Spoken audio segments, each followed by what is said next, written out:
আসসালামু আলাইকুম সুপ্রিয় শিক্ষার্থীরা, তোমরা কেমন আছো? আশা করি আল্লাহর অশেষ রহমতে তোমরা সকলেই ভালো আছো। আমিও আল্লাহর রহমতে তোমাদের দোয়ায় ভালো আছি। এইচএসসি দ্বিতীয় বর্ষের ব্যবসা শিক্ষা বিভাগের সকল শিক্ষার্থীকে জানাই আন্তরিক শুভেচ্ছা ও অভিনন্দন।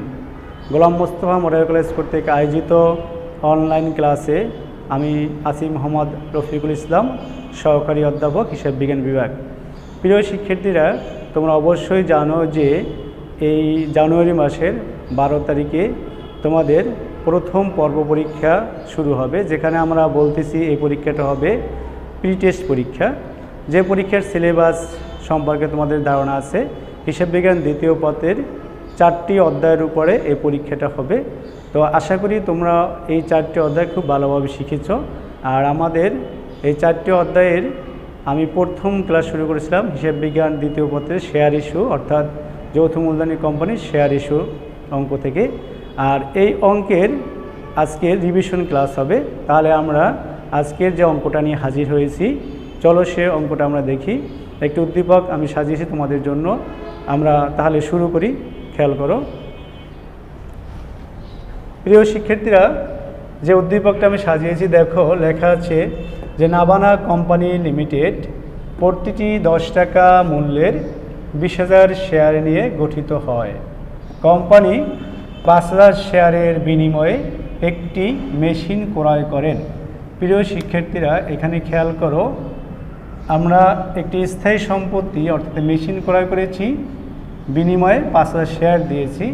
এখানে সমহার কিংবা অধিহার কিংবা অবহার কিছুই বলা নেই।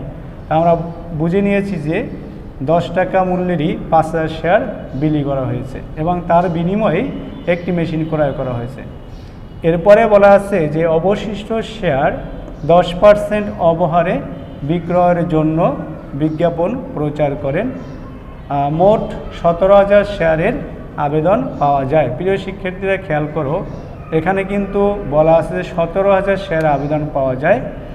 তো আমরা অনুমোদন পেয়েছিলাম 20,000 শেয়ার, সেখান থেকে 5,000 শেয়ার বিক্রয় করে বা 5,000 শেয়ারের বিনিময়ে একটি মেশিন ক্রয় করেছি।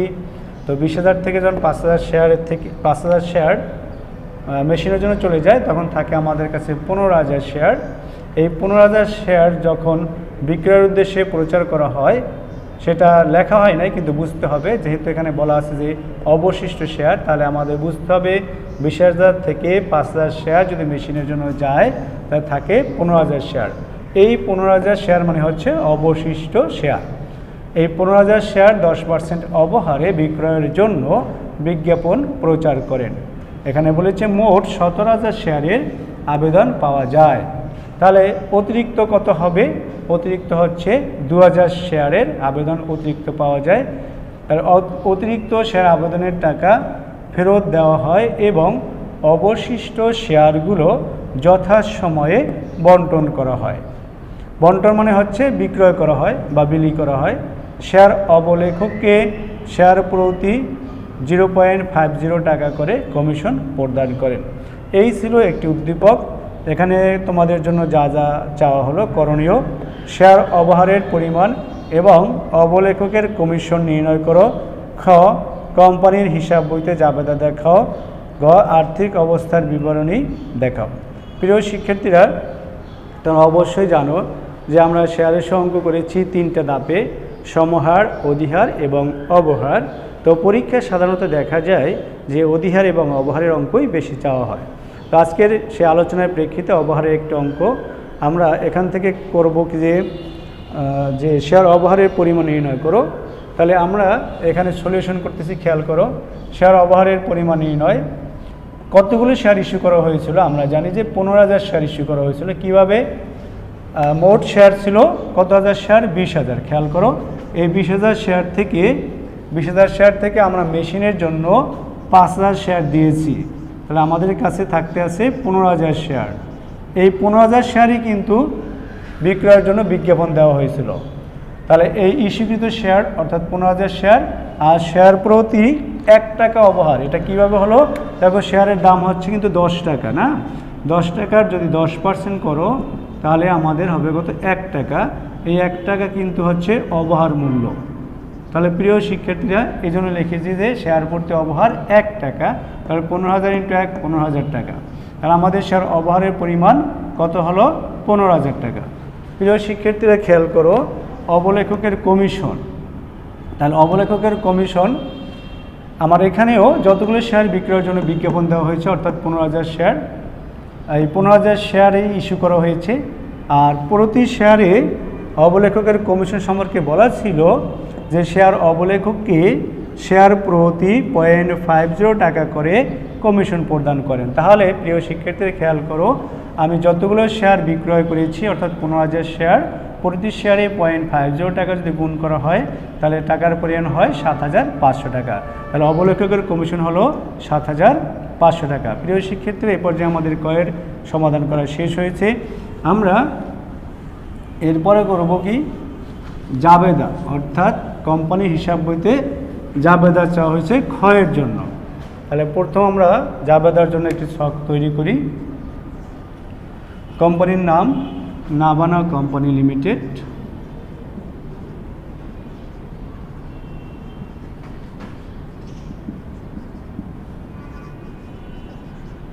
নাভানা কোম্পানি লিমিটেডের জাবেদা তৈরি করতেছি। জাবেদার ছক অঙ্কন করতেছি, খেয়াল করো। তারিখের কলাম, বিবরণ, জাবেদা পৃষ্ঠা, ডেবিট টাকা, ক্রেডিট টাকা। সেটা খতিয়ান পৃষ্ঠা বা সূত্র, আমরা সূত্রই লিখি। তারিখ, বিবরণ, সূত্র বা খতিয়ান পৃষ্ঠা, ডেবিট টাকা এবং ক্রেডিট টাকা। প্রিয় শিক্ষার্থীরা, জাবেদা শুরু করার আগে আমরা এই উদ্দীপকের সাহায্যে জাবেদা করব। জাবেদা শুরু করার সময় খেয়াল করি, দেখা যায় আমরা প্রথম এই কোম্পানি কি করেছে? মেশিন ক্রয় করেছে। কত টাকার মেশিন ক্রয় করেছে? বলেছে যে কোম্পানি 5,000 শেয়ারের বিনিময়ে একটি মেশিন ক্রয় করে। তাহলে আমাদের শেয়ার প্রতি মূল্য ছিল কত বলতো? 10 টাকা। আর কত হাজার শেয়ার প্রদান করা হয়েছে? 5,000 শেয়ার। তো আমরা মেশিনের জন্য কি জাবেদা দিব? খেয়াল করো, মেশিনের জন্য ফার্স্ট জাবেদা দিয়ে দেব মেশিন হিসাব ডেবিট,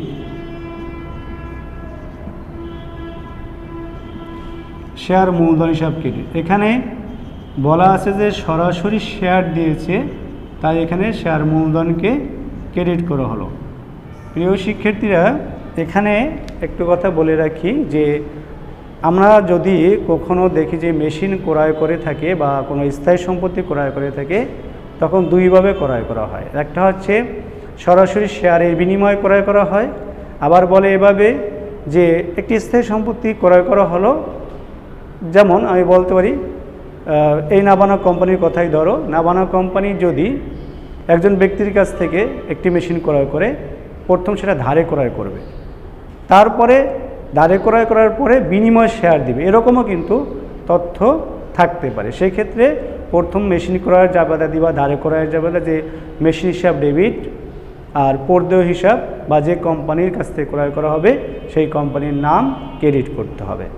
পরবর্তীতে যখন শেয়ার প্রদান করা হবে তখন দায় হ্রাস পাবে আর শেয়ার মূলধনের টাকা ক্রেডিট করে শেয়ার মূলধনকে বৃদ্ধি করতে হবে। অর্থাৎ তখন দায় হবে পর্দেয় হিসাব ডেবিট, শেয়ার মূলধন হিসাব ক্রেডিট। তো এখানে কিন্তু সেভাবে বলা নেই, এখানে বলেছে যে সরাসরি শেয়ারের বিনিময়ে মেশিন ক্রয় করা হয়েছে। তাহলে আমরা জাবেদা এভাবে দিব যে মেশিন হিসাব ডেবিট, শেয়ার মূলধন হিসাব ক্রেডিট। তাহলে লক্ষ্য করো, 5,000 শেয়ার, এই 5,000 শেয়ার প্রতি শেয়ারের দাম হলো কত? 10 টাকা।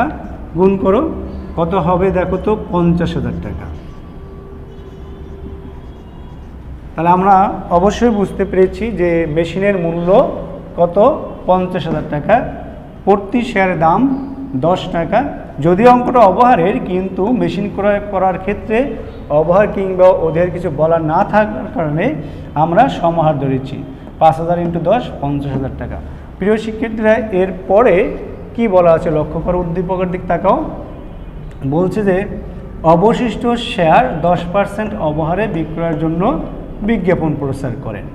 সেক্ষেত্রে আমরা কিন্তু বুঝতেই পেরেছি যে আমার কাছে শেয়ার ছিল 20,000, সেখান থেকে মেশিনের জন্য 5,000 যদি চলে যায়, আমার কাছে থাকবে আর 15,000 শেয়ার। সেই 15,000 শেয়ার যখন বিক্রয়ের জন্য বিজ্ঞাপন দেওয়া হয় সেক্ষেত্রে কিন্তু আবেদন পাওয়া যায় 17,000 শেয়ারের। তো আমরা এখানে দ্বিতীয় পর্যায়ে যে আবেদন শুরু করব, এই আবেদন যতগুলো শেয়ারের পাওয়া গেল সেখান থেকেই কিন্তু আমাদের জাবেদা শুরু করতে হবে। তাহলে শুরু করা যাক পরবর্তী জাবেদা। আমরা জানি যখন সে আবেদনের টাকা পাওয়া যায় তখন কী জাবেদা হয়? ব্যাংক হিসাব ডেবিট, শেয়ার আবেদন হিসাব ক্রেডিট। তাহলে লেখো ব্যাংক হিসাব ডেবিট, শেয়ার আবেদন হিসাব ক্রেডিট।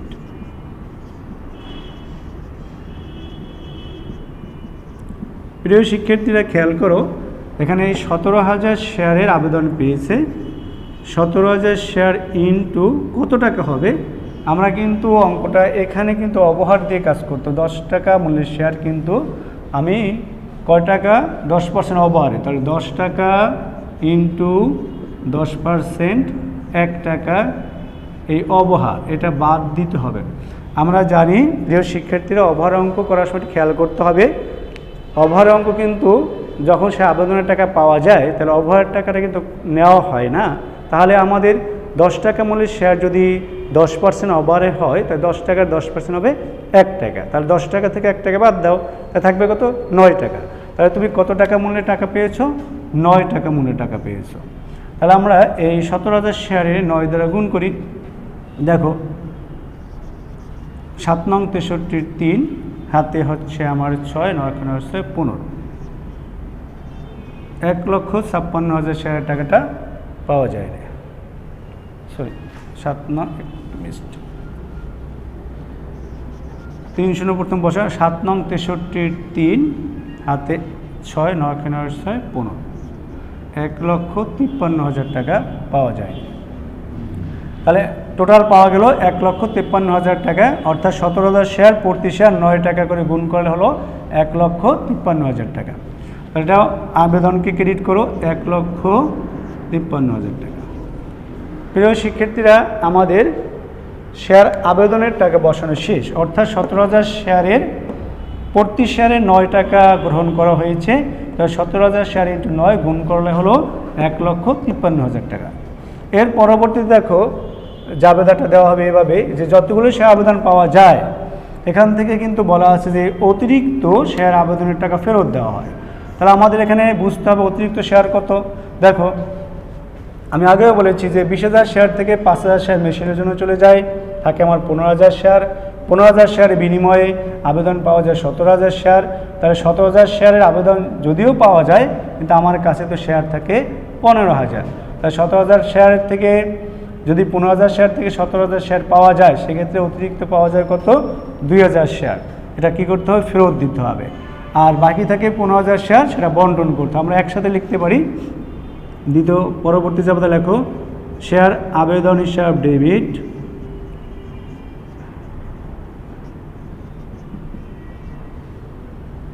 ওভারের যেহেতু সেহেতু ওভারের জন্য শেয়ার ওভার হিসাব ডেবিট,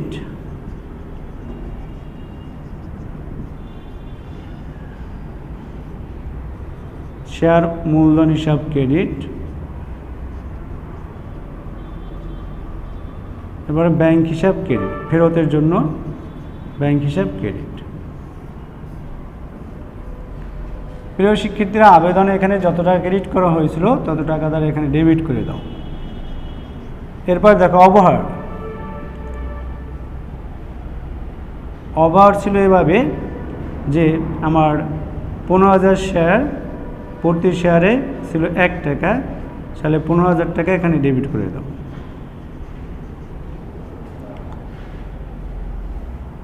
এরপরে শেয়ার মূলধনে যাবে কত? শেয়ার মূলধনে যাবে তোমার 15,000 শেয়ার, প্রতি শেয়ারে 10 টাকা, 1,50,000 টাকা। আর ফেরতের সময় ফেরত হচ্ছে তোমার কত হাজার শেয়ার ফেরত দিয়েছি? 2,000 শেয়ার। 2,000 শেয়ার ফেরত দিয়েছি, প্রতি শেয়ার 9 টাকা, 9 দুগুণে 18,000 টাকা। দেখো ডেবিট পক্ষের টাকার সাথে ক্রেডিট পক্ষের টাকার মিল করতে হবে। এখানে কত আসে? 5 আর 3 8, 5 আর 1 6, 1,68,000 টাকা। এখানেও কিন্তু হয় 8, 5 আর 1 6, 1,68,000 টাকা। প্রিয় শিক্ষার্থীরা, তোমরা চাইলে এখানে 2টা জাবেদা দিতে পারো, অর্থাৎ ফেরতের জন্য আগে জাবেদা দিয়ে পরবর্তীতে মূলধন এবং ওভারের জাবেদা দিতে পারো। তো এ পর্যায়ে দেখো আমরা শেয়ারের অর্থাৎ শেয়ার মূলধন এবং ওভারের টাকার কাজটা শেষ করলাম। পরবর্তীতে কি লেখা আছে দেখো, লেখা আছে যে বন্টন করার পরে যে বন্টন করার জাবেদা আমরা দিয়েছি, এরপরে বলছে দেখো শেয়ার অবলেখককে শেয়ার প্রতি 0.50 টাকা করে কমিশন প্রদান করেন। তা আমরা জানি কমিশনের জাবেদা কি হবে, অবলেখকের কমিশন ডেবিট, ব্যাংক হিসাব ক্রেডিট। আমরা জাবেদা লিখি অবলেখকের কমিশন ডেবিট, ব্যাংক হিসাব ক্রেডিট।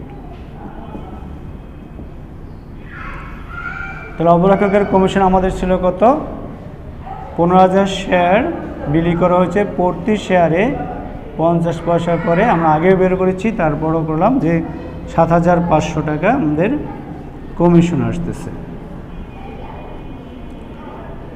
প্রিয় শিক্ষার্থীরা, আমাদের সকল জাবেদাগুলো দেওয়া শেষ হয়েছে।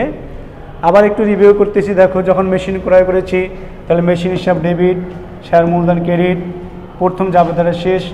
পরবর্তীতে বলা আছে যে অবশিষ্ট শেয়ারগুলো 10% অবহারে বিক্রয়ের জন্য বিজ্ঞাপন প্রচার করেন। তাহলে আমরা সেই অবশিষ্ট শেয়ারের মধ্যে আবার 17,000 সে আবেদন পাই, তার জন্য জাবেদা কি দিয়েছি, ব্যাংক হিসাব ডেবিট, সে আবেদন হিসাব ক্রেডিট।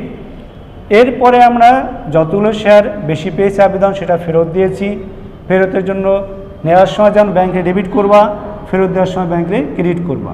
তাহলে 17,000 শেয়ারের মধ্যে 2,000 শেয়ার ফেরত দিবা, যেই দামে নিবা সেই দামে ফেরত। দেখো 17,000 শেয়ার থেকে বেশি পেয়েছি কত, 2,000 শেয়ার, 2,000 × 9 ফেরত দিয়েছে 18,000 টাকা। এরপরে বাকি থাকে 15,000 শেয়ার, এটা মূলধনে ট্রান্সফার করবা, অর্থাৎ মূলধনে যাবে অরিজিনাল টাকা, অর্থাৎ মূল যে টাকা 10 টাকা মূল্যের শেয়ার সেটা 15,000 × 10 1,50,000 টাকা। অবহারে যাবে কত, যেহেতু শেয়ারের 10% অবহার, 10 টাকা 10% 1 টাকা, 15,000 × 1 15,000 টাকা। এখানে যত টাকাতে আবেদনকে ক্রেডিট করেছো তত টাকাতে আবেদনকে ডেবিট করে দেবা। তাহলে প্রথম এই জাবেদা শেষ করার পরে অবলেখকের কমিশন সব অঙ্কে যে থাকবে এটা বলা যায় না, এখানে আছে তাই লিখলাম যে অবলেখকের কমিশন ডেবিট, ব্যাংক হিসাব ক্রেডিট। তাহলে আমাদের ক্ষয়ের জাবেদা শেষ হয়ে গেল।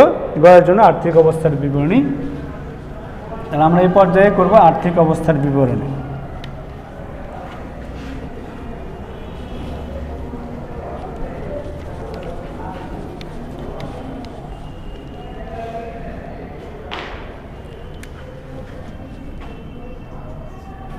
নাভারা লিমিটেড এর আর্থিক অবস্থার বিবরণী।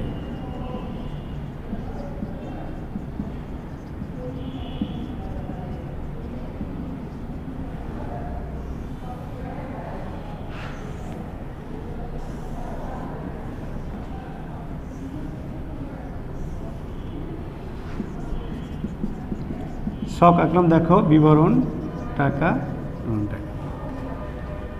আমরা এই উদ্দীপকের থেকে আমরা এখন করতে যাচ্ছি আর্থিক অবস্থার বিবরণী কোম্পানির নামে। প্রথম কোম্পানির নাম লেখো নাভানা কোম্পানি লিমিটেড এর আর্থিক অবস্থার বিবরণী। এভাবে শুরু করবে, দায় দিয়েও শুরু করা যায়, সম্পত্তি দিয়েও শুরু করে। তাহলে আমরা সম্পত্তি দিয়ে শুরু করি। প্রথম লিখবে যে সম্পত্তি সমূহ, হেডলাইন কি লিখবে, সম্পত্তি সমূহ। স্থায়ী সম্পদ,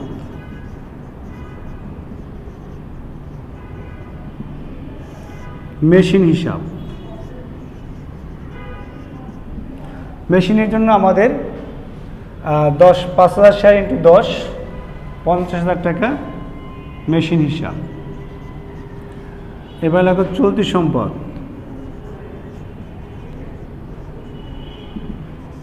প্রিয় শিক্ষার্থীরা খেয়াল করো, আমরা স্থায়ী সম্পত্তির মেশিন হিসাব লিখেছি 50,000 টাকা। এরপরে নিয়ম অনুযায়ী আসবে চলতি সম্পত্তি, ব্যাংক জমা। ব্যাংক জমা জাবেদার মধ্যে যে ডেবিট পক্ষটা ছিল সেটা ছিল ব্যাংক হিসাব ডেবিট 1,53,000 টাকা। তারপর ক্রেডিট পক্ষ ছিল 18,000 টাকা এবং অবলেখকের কমিশন ছিল 7,500 টাকা। তাহলে 1,53,000 টাকা থেকে 18,000 এবং 7,500 যদি আমরা বাদ দিই থাকে 1,27,500 টাকা। এর পরবর্তী হচ্ছে অসমন্বিত ব্যয়, এখানে যাবে অবলেখকের কমিশন, অবলেখকের কমিশন এবং শেয়ার অবহার, এই দুটো যাবে শেয়ার অবহার। অবলেখকের কমিশন ছিল ৭,৫০০ এবং শেয়ার ওভার ছিল ১৫,০০০। মোট যোগ করলে কত হয় দেখো, ১৫ আর ৭ ২২,৫০০। যোগ করো, ৫ ৫ ১০ শূন্য, হাতে ১, ২ ১ ৩, ৭ ৮ ৩ ১০ শূন্য, হাতে ১, ২ ১ ৩, ৩ ২ ৫, ৫ ৫ শূন্য, ১ 2, মোট ২ লক্ষ টাকা মোট সম্পদ।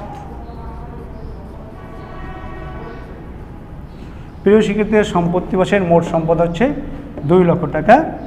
এখন আমরা এই সম্পত্তিটা একটু লিখে রাখলাম জায়গার সমস্যার কারণে। প্রিয় শিক্ষার্থীরা খেয়াল করো, আমাদের আর্থিক অবস্থার বিভিন্ন সম্পত্তির মধ্যে যে সমস্ত এন্ট্রিগুলো আমি নিয়েছি সেগুলো আরেকবার খেয়াল করো। স্থায়ী সম্পত্তি মেশিন হিসাব ৫০,০০০ টাকা, তারপর চলতি সম্পদ, এর মধ্যে আছে ব্যাংক জমা। ব্যাংকে ডেবিট পক্ষ ছিল ১,৫৩,০০০ এবং ক্রেডিট পক্ষ ছিল ১৮,০০০ এবং ৭,৫০০। তাই ১,৫৩,০০০ টাকা থেকে ৮,০০০, ১৮,০০০ এবং ৭,৫০০ বাদ দিয়ে থাকে ১,২৭,৫০০। এবার অসম্মানিত ব্যয়ের মধ্যে কি যাবে, যে অবলেখকের কমিশন ছিল ৭,৫০০ এবং শেয়ার ওভার ছিল ১৫,০০০ টাকা। তাহলে এই ১৫ আর ৭ ২২,৫০০। এবার তোমরা সম্পত্তি ভাগে সমস্ত টাকা যোগ করে দাও। তাই কত আছে, ৫ ৫ ১০ শূন্য হচ্ছে ১, ২ ১ ৩, ৭ ৮ ৩ ১০ শূন্য হচ্ছে ১, ২ ১ ৩, ৩ ২ ৫ ৫ ১, ১ ১ ২, মোট হচ্ছে ২ লক্ষ টাকা মোট সম্পদ। এরপর যে আমরা দায়ের কাজ করব, আর একটু মুছে নেই।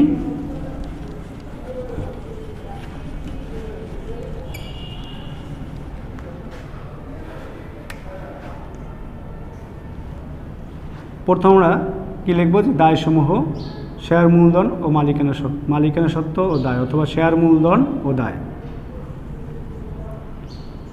দায় ও মালিকানা সত্ত্ব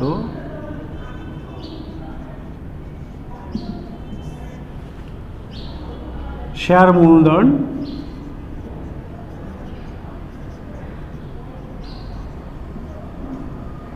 আমরা জানি এই শেয়ার মূলধনের মধ্যে আমরা যে মূলধনগুলো লিখি তার প্রথম মূলধন হচ্ছে অনুমোদিত মূলধন। অনুমোদিত মূলধন বলতে আমরা কি বুঝি,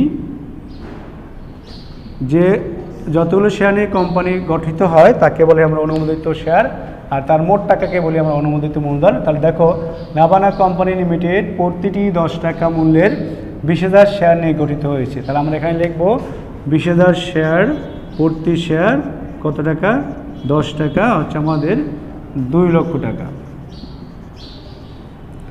ক্লোজ করে দাও। এরপরে লিখবা ইস্যুকৃত, বিলিকৃত, আদায়কৃত মূলধন। ইস্যুকৃত, বিলিকৃত ও আদায়কৃত মূলধন। তাহলে আমরা এবার দুইভাবে লিখতে পারি, একবারে সকল শেয়ার যোগ করতে পারি, অথবা মেশিনের জন্য আলাদা লিখতে পারি। তাহলে এখন মেশিনের জন্য শেয়ার, মেশিনের জন্য কত ছিল, মেশিনের ছিল ৫,০০০ শেয়ার, ৫,০০০ শেয়ার ইন্টু ১০, তার কত হচ্ছে ৫০,০০০। আর জনগণের জন্য কত দেওয়া হয়েছিল, জনগণের জন্য দেওয়া ছিল ১৫,০০০ শেয়ার, প্রতি শেয়ার ছিল ১০ টাকা। গুণ করছ ১,৫০,০০০ টাকা, যোগ করলে হচ্ছে আমাদের ২ লক্ষ টাকা। এই ২ লক্ষ টাকাই হচ্ছে আমাদের দায়ের সম্পদ। তাহলে মোট দায় ২ লক্ষ টাকা, ওইদিকে আবার মোট সম্পদ ছিল ২ লক্ষ টাকাতে। আমরা বলতে পারি যে আর্থিক অবস্থা দায় এবং সম্পত্তি সমান হওয়ার কারণে আর্থিক অবস্থা আমাদের সম্পূর্ণ কাজ শেষ হয়েছে। প্রিয় শিক্ষার্থীরা, আজকের এই উদ্দীপকের সাহায্যে আমরা শিখলাম যে শেয়ার অবহারের সহ একটি অঙ্ক, অবলেখকের কমিশন সহ। আশা করি তোমরা সকলেই অঙ্কটা বুঝতে পেরেছ। আগামী ক্লাসে অনুপাত বিশ্লেষণ অর্থাৎ আর্থিক অবস্থার বিভিন্ন বিশ্লেষণের পর আরেকটি রিভিউ ক্লাস নেওয়া হবে। আজকের মতো এখানে সমাপ্তি। ভালো থেকো, আল্লাহ হাফেজ, আসসালামু আলাইকুম।